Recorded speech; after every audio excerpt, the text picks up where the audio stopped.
You are now watching Believe. Do you believe? Hello and welcome back to Believe in Arizona State. I am your co-host, David Coleman, along with my dear friend, ASU Consensus All-American and three-time All-Pro with the Cincinnati Bengals. And we're both hurting Bengals today, Bengal fans. My dear friend, David Fulcher. Hello, David. Morning, my friend. How are you? I noticed that you are draped in I don't know how to say it, but you're draped in light. And the only thing I can think of is that the heavens are shining down upon you after the stellar upset win by Arizona State over the Washington Huskies. You're right, man. I'm here in my office and I've got these 12-foot ceilings and I closed the blinds and the Lord is shining right now on me saying, what a great victory the other day down in Tempe. And I'm trying to get rid of it, but I said, you know what? I'm not going to get rid of it. I'm going to let him shine on me and hopefully it will continue for the rest of the year. I don't believe in coincidences. I would let that light shine. Honestly, it's kind of all around you. It's not blocking you. It's not blocking your face. And it looks great. Giving Pro Camp some love today, I see. Oh, yeah. I forgot to put on my ASU shirt, man. I was up walking my dog and came back in here, man, and sat down and realized, I don't have on my Arizona State. So Pro Camps, I'm giving you a little love here, man, but that's all good. You and I were talking and texting late into Sunday night as we watched our Bengals fall to the Baltimore Ravens in a tough one. And so I know that we were both up pretty late. It's good to see you this morning. And what a nice podcast for us to have today following what I think we both thought they had a chance. Oh, yeah. Boy, they followed through. There's some exciting things to talk about today. Did you expect it, David, when you saw that game this weekend? Did you expect us to be talking about a win today? Well, what is funny is that, we're watching kind of like watching highlights because obviously the game didn't come on as much as I wanted to and got on the Arizona State website and tried to find it out. But, there was a different, even when I talked to my daughter, Kayla, there was a different atmosphere in that stadium that day. It was almost like Washington came in, not even ranked, just the Washington Huskies football team came into that stadium and our ASU football team just played football. The basics, the fundamentals, they just played football. And I think when Washington realized that Arizona State was playing football, it was a little bit too late for them. And then Arizona State had nothing really to lose. I mean, we talked about that the week before. Yeah, they had nothing to lose. About that. And normally, Dave, a team that has nothing to lose sometimes plays bigger than they normally should. And right. I think this Arizona State football team did that, and Washington found themselves in the football game, but it was too late. For the second time this year, I saw an attitude play out. I saw it in the first game of the season, which we know was against a lesser opponent. Yes. I saw it when I watched this game, and it was not in our house. And I've heard you say that. I think I heard Joe Kelly say it. I think I heard Thurman say it. Yes. People go, not in our house. And it looked like they played with that mentality. And when you're, and we're probably going to talk about it as we go on, when your starting quarterback goes out and you bring in a backup, and I've been there before. We're talking about Thurman Thomas and a couple of podcasts before. Oklahoma State comes into Arizona State and we're ranked like in the 10 or 11. And Oklahoma State ran us out of the stadium because we lost our starting quarterback. Yeah, Thurman let us know about that. Yeah, he let us know, yeah. And sometimes when your backup quarterback comes in, everybody's going, oh, man, I sure hope and pray that he can get it done. And, oh, my gosh, what an outstanding game that this kid, that relief pitcher who comes in and then strike out, 6 or 7 batters. And then your offense says, all we got to do is put points on the board. We got a chance to win. And that's exactly what happened in this game. But David, let me ask you this question. You've prepared, you're back at ASU or you're with the Bengals. You're going through your meetings all week. You have prepared for an opponent. A quarter goes by. And by the way, Emory was 7 for 9 for 59 yards. He wasn't bad in that game. Not bad. He was having a nice game. He just took a shot and had to leave the field for safety and health reasons. But here's the other team. Here's Washington has been practicing all week, thinking Emory, he's out. Now they get Trenton. Tell me about that from a defensive back standpoint, from a defensive meeting standpoint, from the prep you've done all week. Did that change this outcome? Oh, it did. It did because, we're talking week 6. We're talking 5 games of one quarterback, trying to get his reads, trying to get his steps, trying to get the things that he does. And all of a sudden you bring in a person that we've never seen before, have no film on. So now all of a sudden you're going, okay, so what does he do? What's his best? What's his tendencies? His 3-step drop is the same depth that Emory has.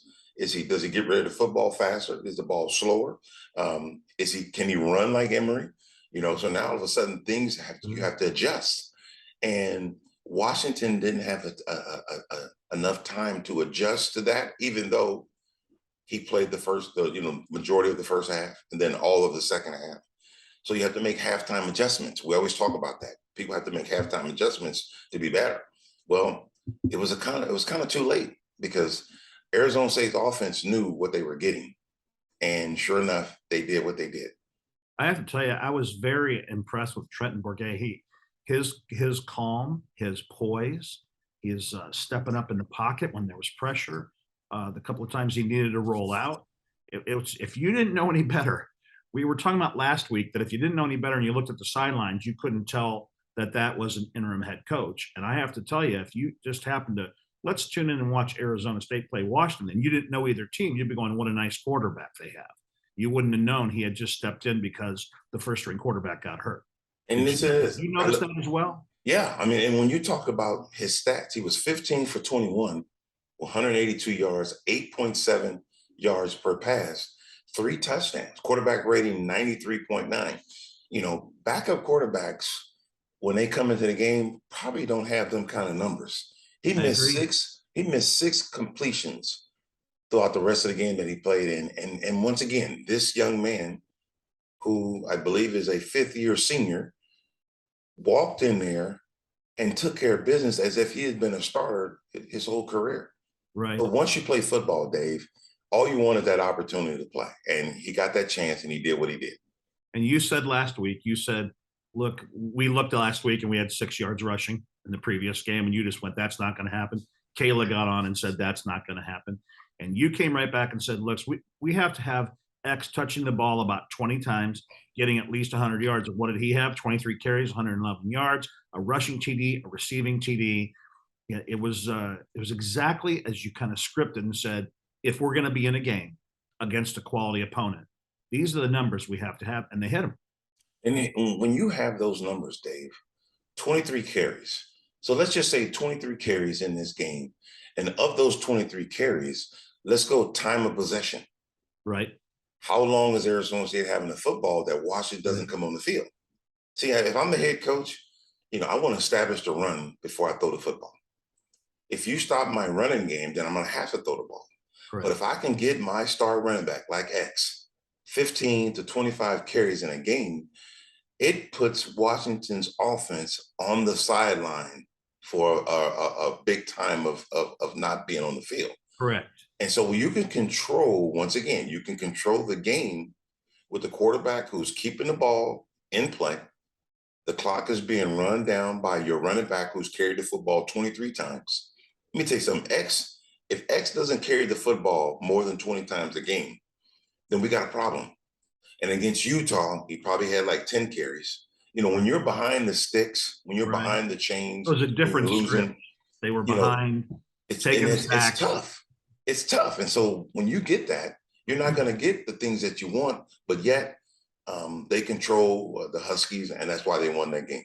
And Ghana was 4 carries for 39, basically almost 4 for 40, 10 yards a clip. David, you've changed I have a friend who has a disability. And when I walk around the world now, I see the world through his eyes. He uses a wheelchair. You've changed my football perspective.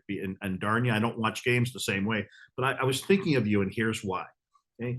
You're a stats guy. You love stats. You're always looking at them. So stats man, this is what was going through my mind. Michael Penix Jr. was 33 for 53 for 311 yards, but 0 TDs and an interception. Now listen to some of these stats. Washington had 324 yards passing, 134 yards rushing. We outran them. 32 first downs to our 23. Total yards, they had us 458 to 397. We had 10 penalties for 87 yards. They only had 4 for 36. Each team had 1 turnover. Time of possession featured Washington, just under a hair under 32, and we were just a hair over 28. Now, if I told you, if we were sitting here discussing a loss, you'd go, see, we lost all those categories except rushing. Isn't it interesting that none of those mattered and we pull out the win? No, it doesn't, man. Like I told you, if you can control the football, control the game, you got your third, I want to say he was our third string quarterback. He gets into the football game, and guess what he does? He does not make mistakes. He didn't know no turnovers. Matter of fact, we didn't have a turnover in the game offensively. Right. So that when you don't turn the football over and you can win the turnover ratio, which Washington gave us a turnover, those make a difference. And remember, that one turnover was an interception taken back for a touchdown. And what's the difference of the game? 7 points. That turnover is the reason why we won that game. Take me through the mentality of the team right now. Take me through the mentality of that interim coach who now has a bye week to prepare. Got a bye week coming up. 2 weeks from now, we know they've got Stanford, which we will talk about. But boy, have things turned around since Eastern Michigan. It has. I mean, it's turned around. And I think, these football players, this is where I believe that Arizona State is in an okay position. The only difference between now and 5 weeks ago, there's a different head coach. The coach that's there now, he's been there. The players know who he is. He now has a more visible and vocal role in what happens to this football program because he's the interim head coach. So the players are still playing football. It's just there's a different bus driver. That's how I put it. The different bus driver. And that guy who's driving the bus right now may approach it a little bit different than the last head coach. So players, are they playing for him? And here's the thing. People say, why can't kids just play for the coach? Well, you don't play for the coach. You play for yourself and your teammates. Yeah, you play and for if yourself. You continue to keep playing and you got a new leader, all the new leader is doing, he's just saying the same thing the other coach did. Let's win. Let's do our job. Take care of your responsibilities, and we should be okay. And you know what they're doing? They're taking care of their responsibilities. And once again, it's against Washington. We don't know what it's going to look like against Stanford, but to beat Washington at home gives you some momentum going in. And now you got those guys who might be beat up, might be injured, that could come back after 2 weeks worth of rest. Right. They'll be ready for Stanford. And I sent you Stanford. I'm going to click on it here so I can see it. I sent you Stanford's upcoming schedule. Oh, I know. We have a bye week. They play Notre Dame this week at Notre Dame. Then they play us. Then they play UCLA. Then they play Washington State, who's obviously they're quite a team. I saw them play this week. Yeah. And then they play Utah at Utah. I'm not sure there's a tougher stretch for any team in America than those 5 games. And we get a nice bye week, so we get to watch them play Notre Dame, probably on national television, of course, with Notre Dame's schedule and their contract. And then we get to play them. Wonderful time there. And what's that do for a team? We can watch them play this week. We can watch them play on national television. No, they just came off a loss. What does Arizona State do as they watch that game? Well, one thing you don't want to do as a player, you hate bye weeks because you want to keep playing week in and week out. Especially after an upset win, right? Yeah, you don't. Yeah, after that win, you got the momentum. You want to go play, and now you're going to cool off the jets. Let everybody sit back and relax a little bit. But to sit back and watch Stanford play Notre Dame, if I'm the head coach, I think Saturday, whenever that game comes on, we're all at the stadium together, or we're all somewhere watching that game as a team, and just trying to build for momentum. And that way you could watch your opponent, even though we're going to watch the films of Stanford Notre Dame game, going to go back and watch Stanford's last game before Notre Dame, because you're going to pick up some tendencies and pick up some things that are happening. So this is where the student of the game comes in, because now you have to prepare. You have to watch what's going on so that when we are ready to play Stanford in 2 weeks, everybody should know what they need to do. If I'm a safety and I'm covering tight ends or running backs out the backfield, I'm watching those. I'm watching those players. Emmitt Smith's son is a running back at Stanford.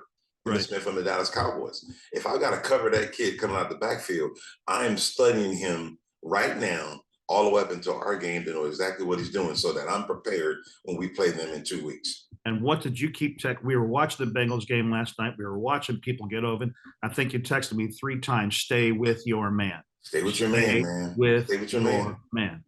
You know, here's the thing too, talking about that Bengals game last night, I know we're getting off of it, but you know, Lamar Jackson's favorite target in the red zone was their tight end. The first touchdown that was thrown in the game in the red zone was the tight end.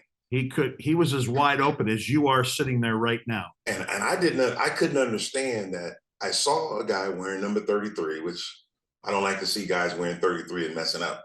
But this guy's wearing 33. He's covering the tight end, and he's supposed to be on him, and he let the tight end run right across his face. Touchdown for them. So, you know, when you have a specific responsibility, do your job. If you do your job and the other 10 guys do their job, we're going to be successful.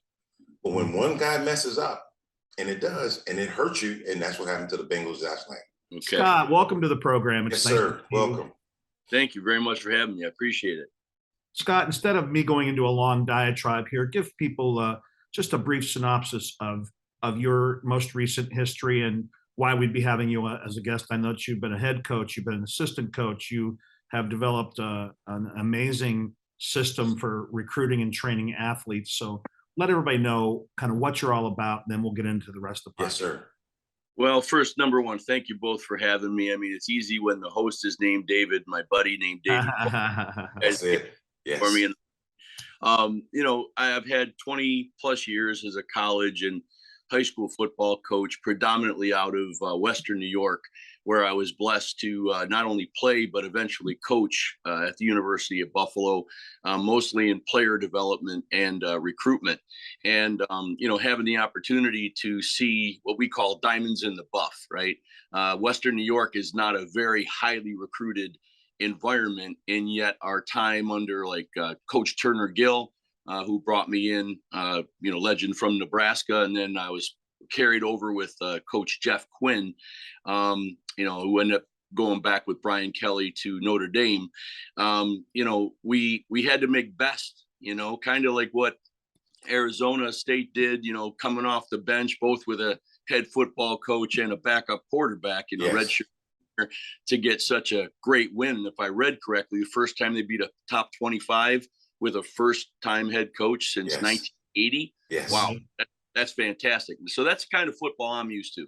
I've also been a head football coach at a junior college called Erie Community College. So I've had a ton of opportunities to, you know, speak with people that weren't the 5-star kids, weren't the heavily recruited kids, but we had to see the potential Sure. in men, and it's about development. And I still think it's about development, even though you got this amazing thing. I don't know if it's good or bad, the transfer portal, Yes. but coaches have to adapt. And I think that that's one of the things that I was really tapped into. So when I was done coaching or during coaching, I was working with all these unique people that, you know, like a young man named Khalil Mack, for example, Yes. who was brought in by Turner Gill, and I had a chance to work with as just one of the finest guys you'll ever meet. But he wasn't a highly recruited, you know, guy because Isn't that something? he'd gotten injured, you know. So one of the gentlemen that was recruiting him eventually came onto Turner Gill's staff, and they just did a beautiful job developing him. But obviously, he's done a great job since then. So my goal was always, the focus was to find the hidden potential in people and some way get that to the surface. And I did really well with that. And so I started to learn about what I was doing and formulated certain things and realized that everybody's got their own, you know, their own little combination to their potential. And that's kind of what Ubring Total. Thank you for alluding to it, but that's what it's called. So it's constant recruitment of the potential of a person through how they communicate. And that's essentially what I do. Wow, that's pretty good, Coach. Let me. So I'm going to throw something in there because, you know, I grew up in South Central Los Angeles. Went to Fremont High School. Played around some outstanding athletes, and Eric Davis played for the Reds. Joe Strawberry played for the Yankees and the Mets. And I didn't have the recruitment or the financial possibilities of working out. All my stuff happened out on the streets. You know, I swung a baseball bat in the streets. I threw a football in the streets. I wasn't highly recruited, and I went to USC and UCLA. They wanted me to do certain things, and I wasn't the best student out there. And Arizona State kept following me, and gave me a shot. So as a player 35, 40 years ago, working out, it was, grab a dumbbell, run up and down the streets, go to the park, just run and do whatever, eat mom's food. That's how I gained weight. I didn't gain weight by lifting weights. How do you tell a young man today, based off of the stuff that's out there, good, bad, or ugly, because, players are using this, players are taking that. I didn't do those things. I just, like I said, I gained weight by eating my mama's food. I got muscle by picking up the trash and moving things around in the house. What do you say to a kid today that is being recruited by some of these major schools, and some of these major schools might be doing some illegal stuff, but from your heart and the things that you do, how do you attract the kid to you in the way you get it done? Well, the way I was brought up was, my dad would always say, "You dance with what God gave you." And I played Division III football that went to Division II football back in the late '80s, early '90s, which was a really hot time of, performance enhancement. And, Yes. A lot of the guys, I would tell them from sincerity, because I've lived long enough to know that every one of my buddies that did that stuff back in the is either no longer alive to be my buddy, or they're in such bad medical shape Sure. that they're aged beyond their years. I knew you were going there too, man, because I have seen it. I've seen people do it. And then people used to say to me, man, I didn't even take the whey. I didn't even take powder. I didn't even put that stuff in a shake. I drunk the shake, just a plain shake. But I understand what you're saying. Yes. Yeah. So I would tell these young guys today is that mostly we have to keep perspective that, you might have roughly 400,000 high school seniors this year that are playing the game. There's 20,000 freshman roster seats across the country. Yes. 90% of those have nothing to do with scholarship or academic support. So, the 6% roughly that get to play, any type of college football have to factor that in. So really, not everybody can do this. And I think that that's something that if you're going to do it, your work habit and your ethic has to be exceptional. I don't care what you do. If you're running hills because you live in Virginia, if you're running in the desert because you live in Arizona, whatever you have to do to be better than somebody else, one repetition at a time, preparation, repetition, rest and recover, prep. And that's what I teach kids. There's no other way of doing it. That'll keep it, because if you do anything like right now, before you even go in, you might be 275, 280 pounds of, muscle and chemicals. But by the end of camp, you're going to be back down to 240 pounds, and everybody's going to know, as a kid, when I was growing up in LA, my dad actually took me out of Los Angeles to a suburb called Westchester, California. And because I was my potential was just as good as my buddy's potential, because I didn't want to outdo my buddy. So when my dad took me to Westchester, and when I say Westchester, the baseball team I played with, it was 15 kids on the team. There was only one black kid, and that was me. Mm. And I saw these kids perform. I saw these kids run. And then my dad told me, if you want to be the best, then you need to outdo your player. Now, don't get mad. They can't get mad at you because they're not fast as you are. Right. So then I played a year there with them. I came back to Los Angeles. All my friends said, man, I can't believe you coming back and play with us. When I got there, and my dad told me, you play your game, not their game. So when I got back out there, I was 2 steps faster. I hit the ball long. I did all these things. And then my guys used to look at me. I said, listen, if we're going to be the best, get on the bus with me. I couldn't go backwards. I had to go forward. So it does make sense when an athlete is trying to be his best, that he has a leader in someone like you, someone who is giving the right advice, that listen, if you're going to be the best, you can't worry about the rest of them. Right. You have to Right. take care of your business and do your job. Scotty, let me ask you a quick question. Yes, sir. I'm always interested when a great man like yourself coaches and enhances and touches greatness as well. Take yourself back to Buffalo. Take yourself back to coaching Khalil Mack. What was the first thing you saw that made you go, okay, this kid's got some potential? And what, if anything, makes him or made him a little different? In other words, there's a lot of parents watching this podcast, listening to it on Spotify.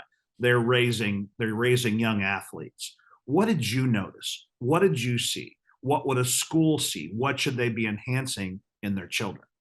I think that's a really important thing, because when I talk about recruiting never ends. You know, most college coaches think that when you recruit them, you get them through the front door, then reality hits, right? And it usually does, because you recruit them for 5 histories, right? You recruit them for their athleticism, their academics, their social, their family, and ultimately their medical, right? To make sure that they're good enough to play. But when you see a guy like Khalil Mack, what few people don't know about Khalil is how creative he is off the field. The guy thinks in many different, it's almost tangential, right? I mean, like, he can carry on multiple conversations, keep that smile. He had an ease about him. But when you turned on that, if you ticked him off, you didn't just see Khalil Mack, the athletic, fluid athlete. You saw somebody that had determination as well. And I think that that's something that really set him apart. You know, his jersey number. He wore the jersey number 46, because that's what he was ranked in Madden as a linebacker. Wow. That's why he picked that. He picked that to show the world that they were wrong. And that was really the most unique thing about him, is that he was not going to set himself apart because I'm the best, like so many young kids are trying to do today with self-promote. I get it. They're emulating. They're just mimicking what's out there, right? But right. Khalil, what set him apart was he said, I am this, and I'm going to demonstrate it by what the other David was just talking about: hard work, outworking, and knowing what your gifts are and sticking to them and trusting. David Fulcher, does this sound familiar? Is he talking about Khalil Mack or you? He's talking about the same human being. And, you know, and I believe he is, because, you know, coming out of Los Angeles, I was always told I wasn't going to make it. I wasn't going to be nothing. And I don't know if I wanted to go out there and prove it to people that I was better than that, but I wanted to prove it to myself that I wasn't going to be that guy that people said I was. Right. You know, I come into the NFL, I'm 6'3", I'm 228 pounds when I got drafted. Yep. Within probably, you know, 4 or 5 months later, and now 240, and I'm playing safety. Wow. They don't have safeties wearing 240. But I knew I wasn't the fastest guy in the world, but I knew I was smart enough to make a tackle. You know, I wasn't going to chase Bo Jackson down the field, because Bo's running 4.2 and I'm running 4.6. I'm not going to catch him.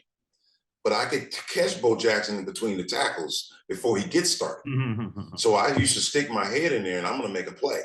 And then when I start making those plays, people start recognizing that, you know what, this big old guy can play. I wasn't a linebacker. I may have had the linebacker body, but I was a defensive back. And the NFL was not ready for me to play safety in the NFL at 245 pounds. Our Super Bowl year in 1989, Super Bowl 23, I got on a scale at 255 that morning, because we went down to Florida and was there for 2 weeks, and we forgot to practice football. We were eating so much. But you know what, though? You wouldn't have never known that I weighed 255 in the Super Bowl, because I went out there with 14 tackles, a caused fumble, a pass breakup, had a chance to be the MVP and probably would have won that game. But I did that because, like you say with Khalil Mack, I don't know if I say that word to prove anything. I just wanted to show people that I belong. And I think that's what Khalil did. I belong here. I'm the 46th best player in football. Come on now. I'm better than that. So let me show you that you messed up. And just like when I got drafted, I used to say to myself, and I was a 78th player pick in the 1985, 86 draft. There were 5 safeties picked before me. And I said to myself, all them teams that passed me up, I'm going to show you that I could play. And when I started playing and we would play against those teams, those coaches, some people that was part of that program go, dude, man, how did we miss you? I was still here. You just went right by me, but it's okay. So that's what I try to tell young men today, even the young ladies that are playing sports. My daughter plays softball at Thomas More here in Kentucky. And she wasn't the best softball player, but she can run. And I don't know where she got that speed from because she didn't get it from her daddy. But she could run. And guess what she did? For your size, you were pretty quick, David. For your size. Hey, Dave. So there's a difference between fast and quick. The fast guys run track. The quick guys get from A to B. That was me. I was from A to B. Now, it took me a while to get to C, but from A to B, I was pretty good. Hey, gentlemen, let me bring you back. I want to talk Arizona State football going forward here. And David, there was and Scotty, I've got two defensive specialists here, one that played and coached it, and obviously one that was an All-American and All-Pro. One of the things we looked at in the past couple of weeks, David, that you weren't thrilled about a couple of weeks ago is, and Scotty, we have a wonderful defensive player, last name Soleil, and he's been averaging anywhere from 15, 18, 17, 20. One game he had 22 tackles. And then the next game, he had hit all those tackles by himself. And then David went, and okay, he's got 22 tackles. The next guy had 5. David, one of the stats I looked at this week is Soleil did have 12 tackles, 5 were solo. Then the next guy on the team had 9. There were 2 guys with 8, 2 guys with 7, a guy with 6. So the defense brought it as a defense. So here we come back, we win a game that I'm sure how many people thought we would win it. We have a bye week. We're going to be playing Stanford, who happens to be currently last in the Pac-12. If I'm not mistaken, Dave, they are last. After that, we go to Colorado. They're near the bottom. Then we play UCLA, who we saw this weekend in what they did to Utah and what Utah did to us. How do we take this momentum, Scott? How do we take this momentum, David, into the next couple games and build a team that does believe? This podcast is called Believe in Arizona State. We're starting to. Take me as a coach, take me as a player. What's happening in the next week to prepare them for the next 3 weeks? Well, as a coach, I think it's the most important thing for the young coach, first-time coach, running backs coach, stepping forward and getting a win like this. That's lightning in a bottle.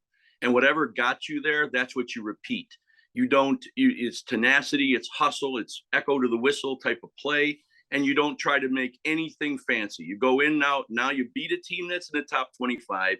You showed that you have the caliber of character and class and athleticism to play with a team like that. Now you go into these other teams, you take the week off, but you don't change anything. You keep them on the same schedule. You don't get them high, you don't get them low, you keep them steady. They go in, play against a team that's probably in the same type of rebuilding or situation that Arizona found itself in before they let go of Coach Edwards. And you go in and you take care of business. You don't make it out to be anything, because by the time you get to UCLA, you should have a couple more wins under your belt. So now it wasn't a flash in the pan. This is something that we're winning because of what we do every single day. Wow, man, I'm finna come out of retirement after listening to that, man. Because I'm telling you, it makes eligibility. Sense. Oh man, it makes sense. You don't change anything, even though you got a bye week. Your practice is probably going to be limited. You can't practice, like you normally do because you don't have a game on Saturday. But the reps and the attention span is still the same. It might be, instead of it being 2.5 hours during the week, it might be an hour during the week. What can we get in an hour? Still working hard, still preparing for Stanford in 2 weeks. But it has to be the same as it was the week before. Whatever we did against Washington and how we prepare for them, we got to prepare for Stanford in 2 weeks and do the same thing. And then once again, make it fun.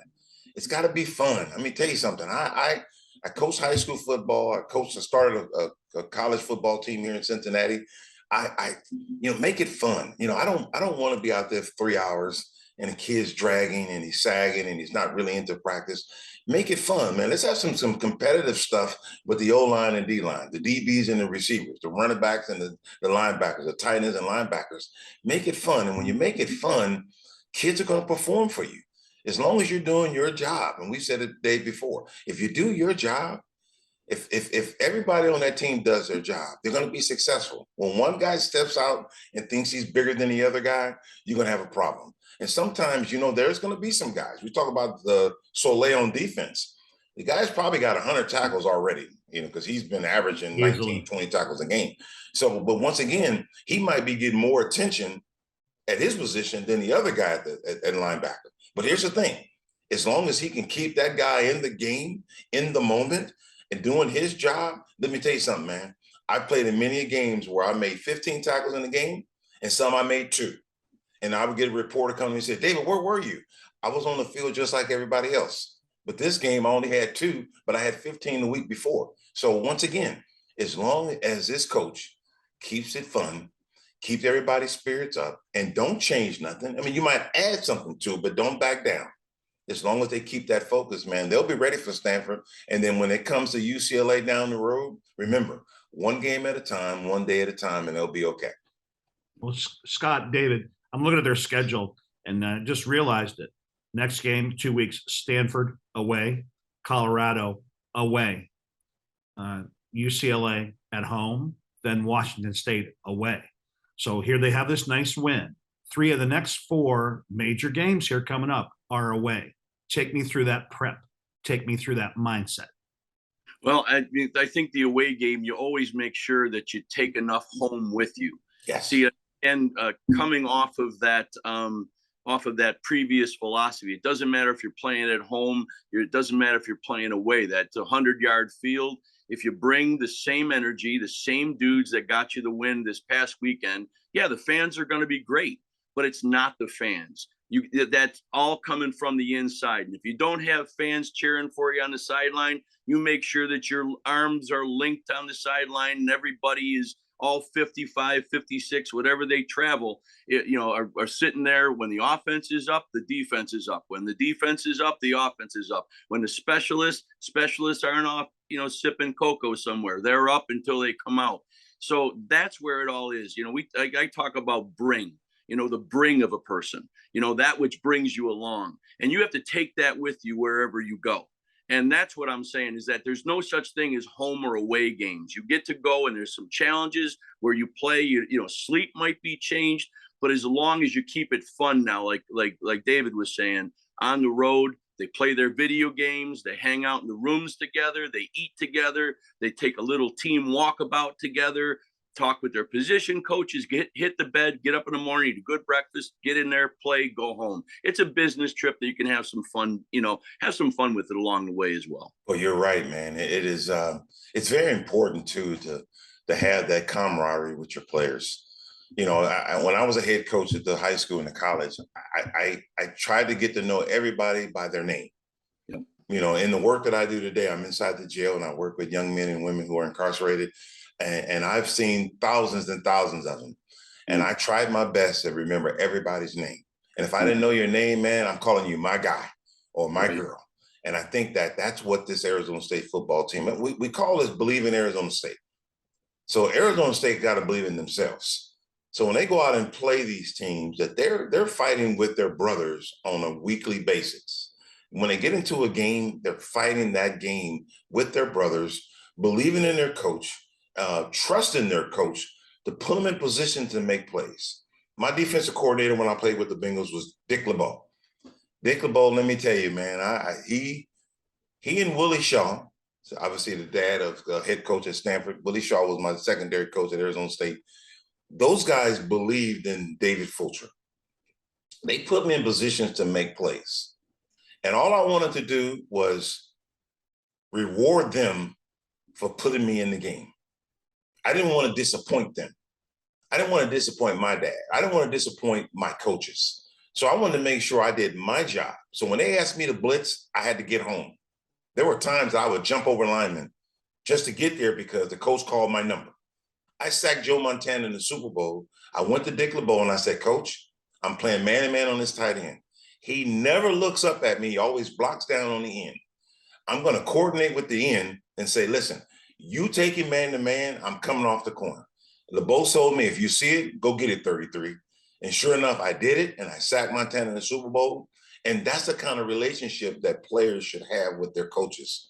believing in each other to the point where if I see something, coach let me go get it. And Arizona State did that against Washington. That interception for a touchdown by the DB from Arizona State, that 7 points was the difference in them beating Washington. So, Scott, you said it, man. It is important to believe, is important to work, your work ethic, your communicating skills with your players and your teammates will push you over the top. And I really like, man, I'm glad I met you. I'm glad you're on our podcast.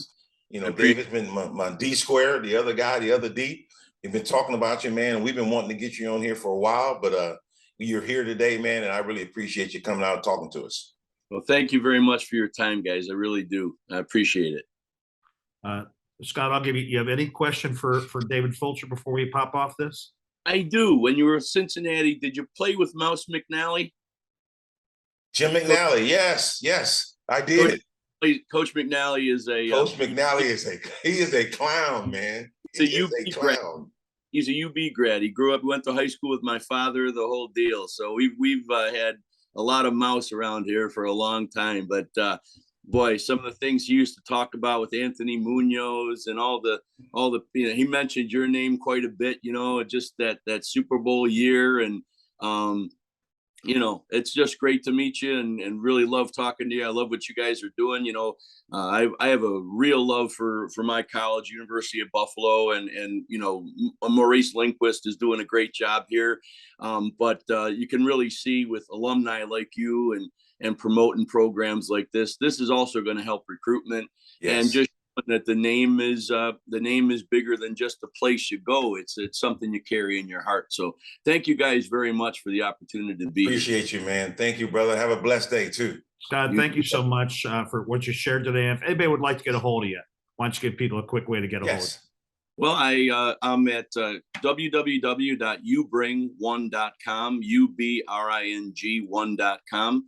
And basically what I do is I ask young kids, I say, that cell phone in your pocket, what would happen if that communications device fell? They freak out. We all do, right? Yes. But you're the most complicated communications device you'll ever own. And when was the last time you upgraded how you talk to you about you and for you? If you've never done that before, that's what I do. So you can check me out at ubring1.com. I'm on Facebook at Coach Pilkey, and you go from there. But guys, thank you very much for your time, and good luck, brother. Thank you. Arizona State. Thank you, man. Appreciate you. They're going to win this week. They're going to win this week. I'm predicting a win for Arizona. Oh, they're on a bye week. Arizona State has the week off, but yes, sir, man. Thank you, my friend. We're going to celebrate that win from last week. Thanks, Scott. See you so later, much. Bud. Take care. Right. That was really good, man. That believe in Arizona State. We believe in our guests. We believe in Scott. And what I like about talking to Scott, man, was, the recruiting process of getting a young man or young lady out there.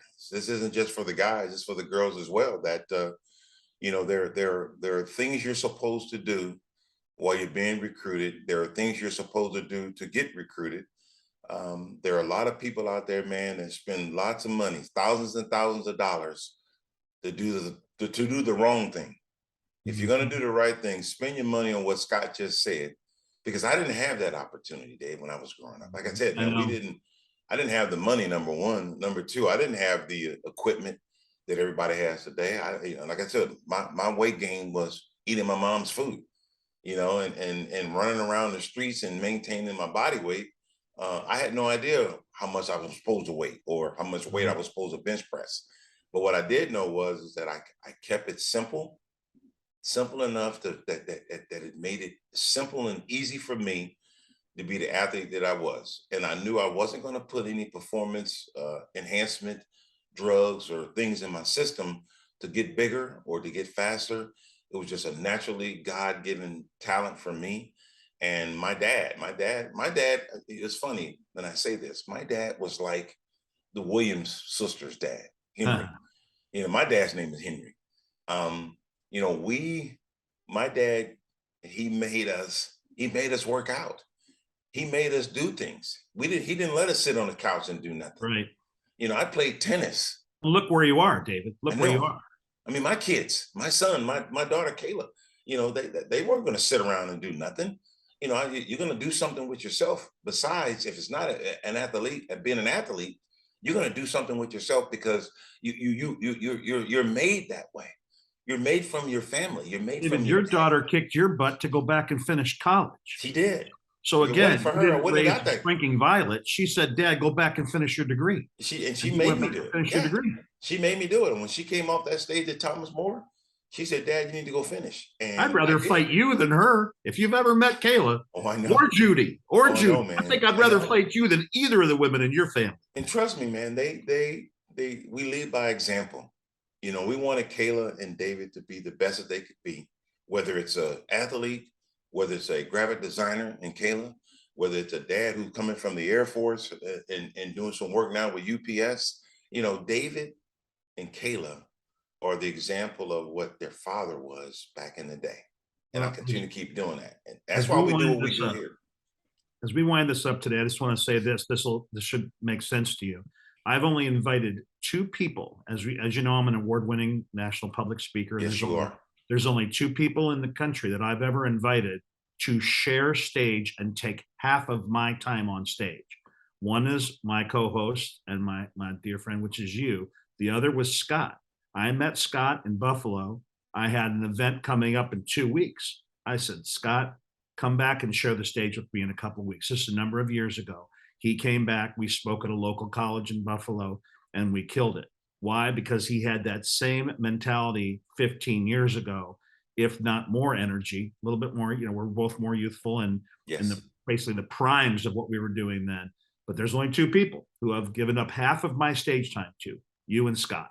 And I think you can see why I've wanted to have him on as a guest. And what I love about this podcast, David, is if you go back and look, we had Thurman, then we had the coach from Trine, and then we have Joe Kelly, and then we had some, and we've had Anthony Munoz. Yes. Come on, arguably, and if I don't even think it's arguably the best offensive lineman that's ever played the game. Yes. We're bringing people to other people to bridge a gap in their life that might be missing. So not only are we believing in Arizona State, and look what's happening. I believe in energy. I'm not a new age lunatic, but I'm telling you this, I believe in energy. And maybe what we're doing too is creating some positive energy in a fan base and getting people to believe. And they just knocked off. And by the way, as we look today, Washington is nowhere to be found in the top 25. So you might be getting a text from our last guest, Joe Kelly, going, I'm never coming on your show again. Yes. Because I'm telling you, man, and you said it, Dave, we're bridging gaps. We're bridging gaps. You know, when we first started this Believe in Arizona State podcast, different hosts, but I knew, because I had talked to you before even getting this thing started, and I know you were busy at doing the things you do, man. And you are, you know, you're a humble guy, and I was looking for another David Fulcher, even though I got David Coleman to be on this podcast with me. But my thought process is your thought process. And what we think and how we see things, we kind of see it the same. One of us a little bit older than the other, but our thought process is about the same. And that's why I wanted to team up with you, because we're given a different perspective, not just in the football world of life, but the everyday life and world, or the everyday world in life with people that are listening to this podcast. Because, you know, not everybody is developed the same. Not everybody looks the same. But if you get two people like you and I speaking the same language, giving that information out to the people who listen to our podcast, that someday it might be their son, it might be them at work, it might be them in a relationship. We are talking about building the gap in the bridge of making helping someone be successful, not by just how much money they make, but successful in life. And that's what we bring. I'm very humbled and very honored by what you just said. And two things as we bring this to a close. I have a dear friend named Debbie Gardner. You might have known Debbie when she lived here in Cincinnati, one of the top self-defense experts in the world. Yes. She's the president and owner, her and her husband, Mike, of the Survive Institute. And she calls me one of five. Whenever she sends me something, it's OOF. She believes you are the five people you surround yourself with. She believes that you are. And what we're doing, not only on this podcast, but in life together, I believe we're heading in the right direction, creating some really positive energy. And given that, I believe you have an event coming up I do. soon where people can walk away with a figurine of you whose head Yes. bobbles around. Is that correct? Yes. You want to tell people about that? Yeah. So, oh man, shoot. Let me make sure I get all the information right. This will be believe my fourth bobblehead. Cincy Bob, Cincinnati. I'm thinking Cincinnati Bob, but Cincy Bob put together a bobblehead of me. I had a bunch of people say, "Why am I throwing the football?" No, I'm not throwing it. It's actually me intercepting a ball in the game, and I picked the ball up and saluted it to the fans of Cincinnati. So that's what the bobblehead looks like. This Saturday, I will be at Heirloom Framing from 12 to 3 here in Cincinnati. You don't have to be present to get a bobblehead. You can contact them to get it. I'll be there from 12 to 3. The proceeds of the bobblehead are going to my foundation, the David Fulcher Foundation, benefiting those who are affected by multiple sclerosis. Just another opportunity for me to give back to the community. I was approached about making a bobblehead, and there's probably about 12 of us former Bengals, led by the best lineman that ever played the game, and Anthony Munoz, to Tim Crumride, to Isaac Curtis, who just went into the Ring of Honor Ring of in Honor. Cincinnati. So there's a lot of things going on in Cincinnati, and we're just blessed. I'm blessed here in Cincinnati, but I'm also blessed too that Believe gave me an opportunity to put this podcast on for the Sun Devils and just talking football. But as you can see, we talk a little bit more about football. We want to see the Sun Devils win, but we're also thinking about bridging the gap between, whether it may be black and white, it may be, high and low, it may be, skinny and fat, it doesn't matter. We just do what we do because we love doing it. That's why we had, Scott on, and Scott was awesome, man. And once again, recruiting is a very, very tough process for people that don't know. People spend thousands of dollars on camps. They spend a lot of money on this. Listen to what Scott just said on this podcast. If you missed it, go back to it and run it over 2 or 3 times and listen to what he's saying, because it's important for any athlete, boy or girl, tall or short, that here's what you need to do to get yourself prepared and focus on you more than anything else. Take care of your responsibility, get you better, and you're going to be a better person in the long run. I told you last podcast, David, I think by the time we're done with this year's podcast, we're going to have an all podcast team. Yes. I think we might have found our coach. Yes, I think so. I think so. Our next podcast, we will prepare for Stanford. Yes. And possibly even for Colorado. And I know Yes. that you have a couple of wonderful guests that you're excited about that you can say or keep silent until that day. But very, very excited about the Stanford guest. I think it's going to be something that I think a lot of people will go, "Oh my gosh, really?" Yes, you're going to love it. You're going to love it.